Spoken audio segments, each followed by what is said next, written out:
নন alcoholic fatty liver, যেটার একটা কারণ সম্ভাব্য হয়তো ডায়াবেটিস, সেটা যদি একটু বুঝিয়ে বলেন। হ্যাঁ, ফ্যাটি লিভারের দুটো কারণ, একটা আপনি বললেন যে অ্যালকোহলিক ফ্যাটি লিভার ডিজিজ, আর একটা হচ্ছে non alcoholic fatty liver disease. Non alcoholic fatty liver ডিজিজটাই এখন বেশি দেখা যায় যারা অ্যালকোহল খান না। এখন যারা দুটোই করেন তাদেরকে আমাদেরকে ডিফারেন্সিয়েট করতে হবে অ্যাকচুয়ালি এটা কী কারণে হচ্ছে, সেটাকে আমরা লিভার এনজাইমস দিয়ে বুঝতে পারি টেস্ট করলে। মানে ওটাকে আমরা ব্লাডের লিভার ফাংশন টেস্ট দিয়ে বুঝতে পারি যে এটা কোন কারণে হচ্ছে, বা অনেক সময় দুটো কারণেই ফ্যাক্টর আছে। তো ওবেসিটি বা ডায়াবেটিসের জন্য আমাদের যে লিভার ফ্যাটটা বাড়ছে, সেটা কিন্তু আমাদের যেটা হয় যে এক্সেস ক্যালোরিটাকে অ্যাকুমুলেট করার জন্য বডিতে।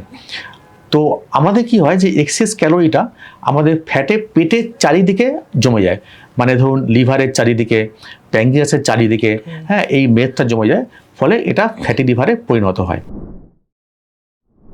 সম্পূর্ণ ভিডিওটি দেখতে ভিজিট করুন আমাদের ইউটিউব পেজ দ্য ওয়ার্ল্ড আরোগ্য।